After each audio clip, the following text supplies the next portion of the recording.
जीवन कधी-कधी आपल्याला 2 भावना एकाच वेळी देतं. आजचा दिवस खूप खासही होता आणि थोडासा कठीणही. एकीकडे तब्येत ठीक नाही आहे म्हणून दवाखान्यात जावं लागलं आणि थोडंसं वाईटही वाटत होतं. पण त्याच दिवशी आपल्या चॅनलवर 200 सबस्क्रायबर पूर्ण झाले आहेत. हा आनंद शब्दात सांगता येणार नाही. कधी-कधी आयुष्यात असंच असतं.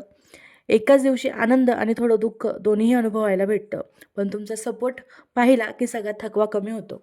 दवाखान्यातून घरी आले होते आणि ॲक्च्युली मी आमचा हाल्फ डे असल्यामुळे स्कूल करूनच डायरेक्ट मी हॉस्पिटलला गेले होते. त्याच्यामुळे माझा घरात सगळा पसारा पडलेला होता. पण ते थोडं इग्नोर केलं मी, कारण की माझा कान खूप दुखत होता.